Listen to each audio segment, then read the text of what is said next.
नमस्कार class 10th CBSE board के सभी छात्रों को जय हिंद। तो बच्चों, आप सभी लोगों का हिंदी का जो पेपर है वो आपका पेपर 28 फरवरी को है। तो बच्चों, जिन भी बच्चों ने हिंदी कोर्स भी लिया है तो उन बच्चों के लिए क्वेश्चन पेपर बच्चों काफ़ी ज़्यादा इम्पॉर्टेंट है। यहाँ पर बच्चों आपको सभी के सभी मोस्ट इम्पॉर्टेंट क्वेश्चन देखने को मिलेंगे। अगर ये बच्चों आपने सभी क्वेश्चन तैयार कर लिए तो बच्चों मैं यकीन के साथ कह सकता हूँ कि आप सभी लोग 70+ मार्क्स 100% लेकर आएंगे। इसकी मुझे पक्का गारंटी है। तो आप सभी लोग इस क्वेश्चन पेपर को अच्छे प्रकार से तैयार करेंगे। अगर आपने हिंदी कोर्स हिंदी भी लिया है तो आप इस क्वेश्चन पेपर को बोर्ड एग्जाम से जाने से पहले पूरा देखकर जाइएगा। तो बच्चों, यहाँ पर अगर आप लोग वीडियो पर नए हैं तो वीडियो को लाइक और सब्सक्राइब शेयर जरूर करें। तो बच्चों, यहाँ पर आपका जो पहला क्वेश्चन यहाँ पर आपको देखने को मिलेगा वो यहाँ पर आपका अपठित गद्यांश होगा, जिसमें आपका अपठित बोध होता है। तो आपको निम्नलिखित गद्यांश को ध्यानपूर्वक पढ़कर आपको प्रश्नों के उत्तर देने होते हैं। तो बच्चों, आप सभी लोग ईमानदारी के साथ गद्यांश को पढ़ेंगे ताकि यहाँ पर आपकी जो पढ़ने की स्किल है, जो कंसिस्टेंसी है वो आपकी बढ़ जाए और आप एग्जाम में आराम से क्वेश्चन को टैकल कर पाएँ। और बच्चों, आप बात ध्यान रखेंगे, आप हिंदी के पेपर में पहले से ही स्पीड को बनाकर लिखेंगे ताकि यहाँ पर जो आपका पेपर है ना छूट जाए। कई बार ऐसा होता है बच्चे शुरुआत में बहुत अच्छी राइटिंग लिखते रहते हैं, फिर बाद में वो राइटिंग को घसीटते जाते हैं तो फिर वो आपके लिए काफ़ी ज़्यादा बेकार है। तो आप पहले से ही अपनी जो स्पीड को मीडियम लेवल की स्पीड में लिखते हुए जाएंगे तो आपका पेपर विद इन टाइम में आप पूरा अच्छे प्रकार से कर पाएंगे। तो ये बातें आपको ध्यान में रखनी है। आपका पेपर थोड़ा सा लेंथी आता है, तो ये आप सारी बातें को ध्यान रखना है, ठीक है। तो बच्चों, यहाँ पर आपका जो पहला क्वेश्चन कह रहा है कि ईमानदारी और सफलता के मूल शब्द व प्रत्यय को अलग अलग यहाँ पर आपको करना है, ठीक है। तो बच्चों, यहाँ पर आपका जो राइट आंसर हो जाएगा ईमान प्लस दारी सफल प्लस ता। तो यहाँ पर आपका ऑप्शन नंबर गा वाला करेक्ट आंसर हो जाएगा। इसके बाद यहाँ पर क्वेश्चन नंबर दूसरा कह रहा है परिश्रम का ही दूसरा नाम क्या है। तो क्या हो जाएगा, उद्यम है। परिश्रम के साथ साथ किसका साथ होना अति आवश्यक है। तो बच्चों, वो चीज़ क्या है, ईमानदारी बहुत ही। अगर आप अपना कोई भी काम कर रहे हैं तो उसको अपने जीवन में सबसे ज़्यादा ईमानदारी के साथ करिए। अगर आप पढ़ाई कर रहे हैं तो फिर ईमानदारी के साथ ही पढ़िए। ऐसा नहीं है कि आप साइड में फ़ोन चला रहे हैं, खाना खा रहे हैं, कुछ भी कर रहे हैं, ऐसा आपको नहीं करना चाहिए। आप कोई भी काम करें अपने पूर्णतया ईमानदारी के साथ करें, ठीक है।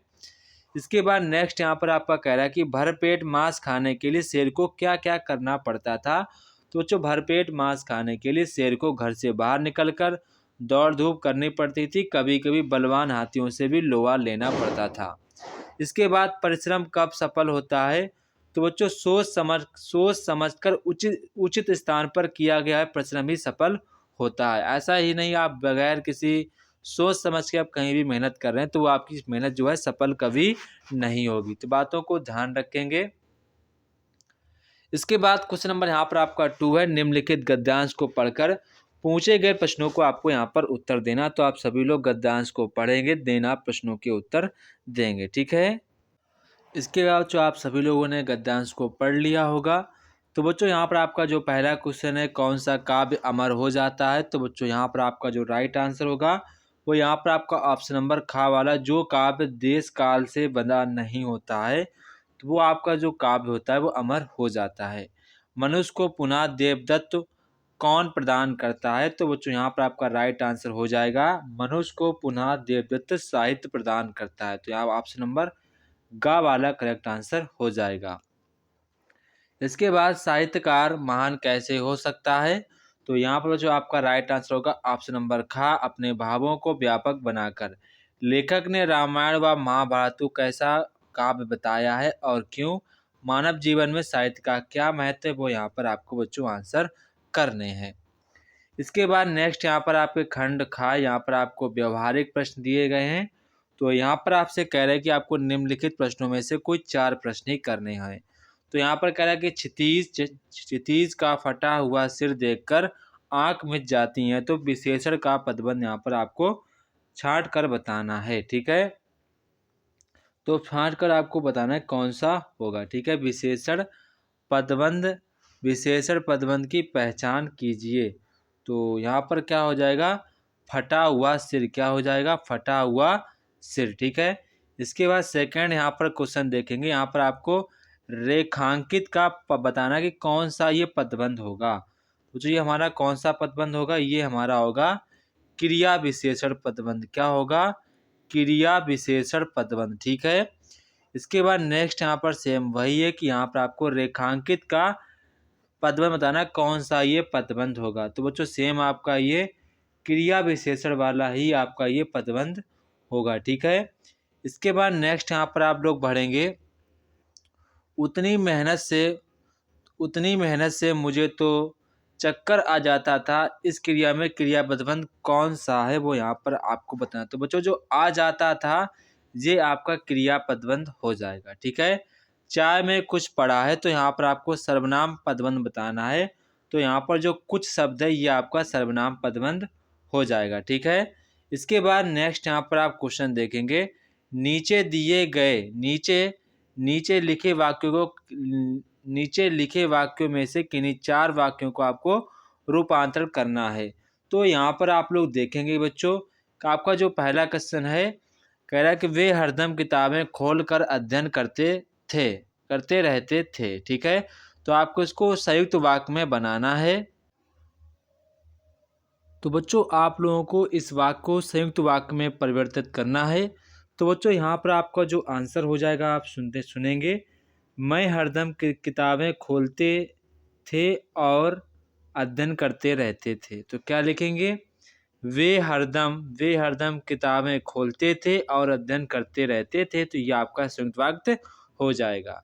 इसके बाद मैं सफल हुआ और कक्षा में प्रथम स्थान आया। आपको इसको सिंपल वाक्य में कन्वर्ट करके लिखना है। तो आप लिखेंगे, मैं सफल होने पर कक्षा में प्रथम स्थान, कक्षा में प्रथम स्थान पर आया। तो ये आपका यहाँ पर सरल वाक्य हो जाएगा। फिर से एक बार सुनेंगे, मैं सफल होने पर कक्षा में प्रथम स्थान पर आया। इसके बाद एक बार बिल्ली ने उचक्कर 2 में से 1 अंडा तोड़ दिया। तो यहाँ पर आपको मिश्र वाक्य में इसको कन्वर्ट करना है। तो जैसे ही एक बार बिल्ली उचकी, कॉमा उसने 2 में से 1 अंडा तोड़ दिया, ये आपका मिश्र वाक्य में कन्वर्ट हो जाएगा। वह 6 मंजिली इमारत की छत थी जिस पर एक पड़कुटी बनी थी। तो इस पर आपको सिंपल वाक्य में इसको कन्वर्ट करना है। तो आप लिखेंगे, उस 6 मंजिली इमारत की छत पर एक पड़कुटी बनी थी। ठीक है। इसके बाद मिश्र वाक्य में यहाँ पर आप लोग लिखेंगे, जब बरसात शुरू होती है तब सूरज छिप जाता है। ठीक है।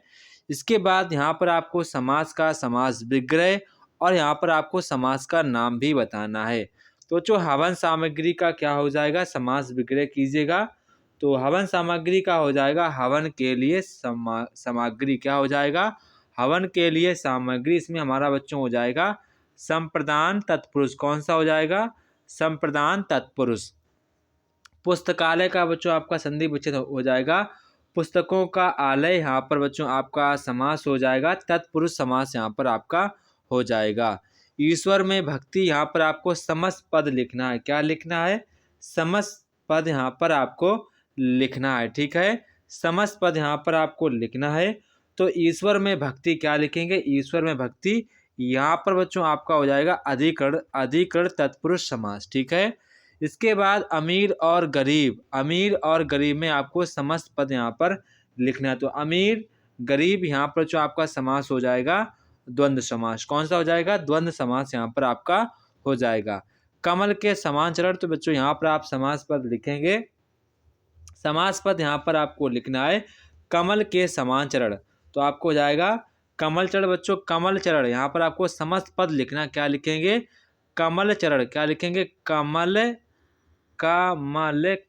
चरण। ये आपका यहाँ पर हो जाएगा समास पद। इसके बाद जो समास का नाम होगा कर्मधारय समास। कौन सा होगा? कर्मधारय समास यहाँ पर आपका हो जाएगा। इसके बाद नेक्स्ट पर यहाँ पर आपसे कह रहा है कि आपको किन्हीं 4 मुहावरों के वाक्यों का अर्थ प्रयोग करके यहाँ पर आपको उनके अर्थ लिखना है। जैसा कि यहाँ पर आपका जो पहला है, हक्का बक्का रह जाना। तो परीक्षा में अच्छे अंक देखकर वो रमन हक्का बक्का रह गया। खुशी का ठिकाना न रहना, जब उसे पता चला कि उसे विदेश यात्रा का मौका मिला है तो उसकी खुशी का ठिकाना न रहा। दांतों तले उंगली दबाना। अपने दोस्त को सफल देखकर उसने दांतों तले उंगली दबा ली। आंखें दिखाना। जब उसने देखा कि कोई उसे गलत काम करने के लिए मजबूर कर रहा है तो उसने आंखें दिखा दी। सपनों के महल बनाना। सोना सोना तो बचपन से ही सपनों के महल बनाती है बनाती बना बनाती रही है। तो ये यहाँ पर आपको मुहावरे किन्हीं 4 प्रश्नों के आपको यहाँ पर करने थे। इसके बाद यहाँ पर आप खंड गा देखेंगे तो खंड गा में यहाँ पर आपको बच्चों देखने के खंड गा पाठ्य पुस्तक पर यहाँ पर आपको अनुच्छेद पर ध्यानपूर्वक पढ़ना, नहीं आपको प्रश्नों के उत्तर देने हैं। ठीक है, तो आप सभी लोग इसको पढ़ लेंगे। इसके बाद अब मुझे डांटने का अधिकार उन्हें नहीं रहा। इस पंक्ति में किसे डांटने का अधिकार नहीं रहा? तो बड़े भाई साहब को। ठीक है, इसके बाद बड़े भाई साहब के व्यवहार में लेखक को नरमी दिखाई देने का क्या कारण था? तो बच्चों हो जाएगा उनका परीक्षा में फेल होना। तो यहाँ पर आपका ऑप्शन नंबर ख वाला करेक्ट आंसर हो जाएगा। इसके बाद नेक्स्ट यहाँ पर कह रहा है कि लेखक अपना सारा समय किस कार्य में व्यतीत करने लगा था? तो यहाँ पर आपका करेक्ट आंसर हो जाएगा पतंगबाजी करना। तो यहाँ पर आपका ऑप्शन नंबर आप पतंगबाजी करने में, तो ऑप्शन नंबर गा वाला करेक्ट आंसर हो जाएगा। बड़े भाई के डर से लेखक कौन सा कार्य करने लगा था? तो यहाँ पर बड़े भाई के डर से थोड़ा बहुत पढ़ने लगा था। तो यहाँ पर आपका ऑप्शन नंबर गा वाला करेक्ट आंसर हो जाएगा। लेखक बड़े भाई साहब को किस बात का संदेह नहीं होने देना चाहता था? उनका सम्मान लेखक की नज़रों में से कम हो गया। तो यहाँ पर आपका बच्चों ऑप्शन नंबर घा वाला करेक्ट आंसर हो जाएगा। इसके बच्चों आपको निम्नलिखित प्रश्नों में से किन्हीं 3 प्रश्नों के उत्तर आपको लगभग 25 से 30 शब्दों में लिखना है। तो बच्चों ये आपको सारे के सारे प्रश्न अच्छे प्रकार से तैयार कर लेने हैं। ये प्रश्न बच्चों आपके एग्ज़ाम के पॉइंट ऑफ व्यू से काफ़ी ज़्यादा इम्पॉर्टेंट है। आप इन सभी प्रश्नों को अच्छे प्रकार से तैयार ज़रूर करिएगा। ठीक है, आप सभी प्रश्नों को ही तैयार कर लेना है। ये प्रश्न बच्चों सभी के सभी इम्पॉर्टेंट हैं। आपको अच्छे प्रकार से इनको तैयार कर लेना चाहिए। इसके बाद खंड गा है। तो काव्यखंड से यहाँ पर आपके आधारित प्रश्न है। तो यहाँ पर आपको काव्यखंड दिया जाएगा, आपको पढ़ लेना है। तो यहाँ पर आपका जो पहला क्वेश्चन है, अभिष्ट मार्ग से क्या तात्पर्य है? तो बच्चों इसका जो हमारा करेक्ट आंसर होगा इच्छित मार्ग। ठीक है, इच्छित मार्ग। विघ्न बाधाएं आने पर क्या करना चाहिए? तो डटकर मुकाबला करना चाहिए। ठीक है, इसके बाद नेक्स्ट यहाँ पर देखेंगे समर्थ भाव क्या होता है? तो दूसरों के सफलता दिलाकर स्वयं सफलता प्राप्त करना। तो बच्चों यहाँ पर आपका करेक्ट आंसर हो जाएगा ऑप्शन नंबर नीचे मिलेगा, हाँ ठीक है। तो ऑप्शन नंबर यहाँ पर आपका गा वाला करेक्ट आंसर हो जाएगा। कवि परस्पर मेल जोल बढ़ाने पर परामर्श क्यों दे रहा है? तो बच्चों यहाँ पर आपका कवि परस्पर मेल जोल बढ़ाने का परामर्श क्यों दे रहा है? तो यहाँ पर भेदभाव ना बढ़ाने के लिए। तो यहाँ पर आपका ऑप्शन नंबर घ वाला करेक्ट आंसर हो जाएगा। तारता हुआ तरे पंक्ति का क्या आशय है? तो दूसरों की उन्नति में सहायक होते हुए अपनी उन्नति एकत्रित करना। तो यहाँ पर आपका ऑप्शन नंबर ख वाला करेक्ट आंसर हो जाएगा। इसके बाद निम्नलिखित प्रश्नों में से आपको किन्हीं 3 प्रश्नों के उत्तर लगभग बच्चों आपको 25 से 30 शब्दों में उत्तर देने। तो बच्चों आप सभी प्रश्नों को अच्छे प्रकार से तैयार करेंगे। ये बच्चों प्रश्न आपके बोर्ड एग्जाम के लिए काफ़ी ज़्यादा इम्पॉर्टेंट है। आप इन सभी प्रश्नों को अच्छे प्रकार से तैयार कर लीजिए। ये बच्चों आपके एग्ज़ाम के लिए काफ़ी ज़्यादा इम्पॉर्टेंट है। ठीक है बच्चों, अगर आपको PDF चाहिए तो आप हमसे इस नंबर पर यहाँ पर PDF ले सकते हैं। ठीक है, इसके बाद यहाँ पर हम लोग खंड गा पर बढ़ते हैं। तो यहाँ पर आपका संचयन पूरक पाठ्य पुस्तक है। तो बच्चों आपको किन्हीं 2 प्रश्नों के उत्तर लगभग 50 से 60 शब्दों में देने हैं। 50 से 60 शब्दों में तो आपको ये प्रश्न है। इन प्रश्नों को आप अच्छे प्रकार से यहाँ पर तैयार कर लीजिएगा। ये क्वेश्चन आपके एग्जाम के पॉइंट ऑफ व्यू से काफ़ी ज़्यादा इम्पॉर्टेंट है। इसके बाद बच्चों यहाँ पर आपका खंड गा है, रचनात्मक लेखन है। तो बच्चों आप इसको भी काफ़ी ज़्यादा, ये हमारे लिए इम्पॉर्टेंट सेशन है, तो आप इसको ध्यान रखेंगे। तो आज़ादी का अमृत महोत्सव पार्क में बच्चे खेलते हैं और इंटरनेट सूचनाओं का खान है। तो बच्चों आप किसी एक टॉपिक पर यहाँ पर आपको लिखना था। ठीक है, आपको यहाँ पर हेडिंग पहले से देंगे तो आप इन्हीं हेडिंग पर बना के लिखेंगे। इसके बाद क्वेश्चन नंबर 13 है, शिक्षा निदेशालय दिल्ली को प्रशिक्षित स्नातकों अध्यापकों की आवश्यकता है। तो इसके लिए आपको पद हेतु आवेदन पत्र यहाँ पर आपको लिखना है। ये करेंगे तो आपके लिए ज़्यादा आसान है, ये थोड़ा-सा टफ होता है तो इसको आप ना ही करें तो ही आपके लिए बढ़िया है, ठीक है? जो आसान होगा वही आप एग्ज़ाम में ज़रूर करिएगा, ठीक है? इसके बाद नेक्स्ट यहाँ पर क्वेश्चन नंबर 14 आप देखेंगे। विद्यालय के सूचना पट पर खेल अधीक्षक द्वारा क्रिकेट टूर्नामेंट की जानकारी हेतु हुए 20 से 25 शब्दों में आपको सूचना लिखनी है, ठीक है? इसके बाद सेम वही क्वेश्चन रहेगा ये। क्वेश्चन नंबर 15 आप एंड 16 क्वेश्चन तैयार करेंगे। ये आपको बच्चों दोनों क्वेश्चन अच्छे प्रकार से तैयार करने हैं। ये आपके लिए काफ़ी ज़्यादा इम्पोर्टेंट है आपके एग्ज़ाम के पॉइंट ऑफ व्यू से।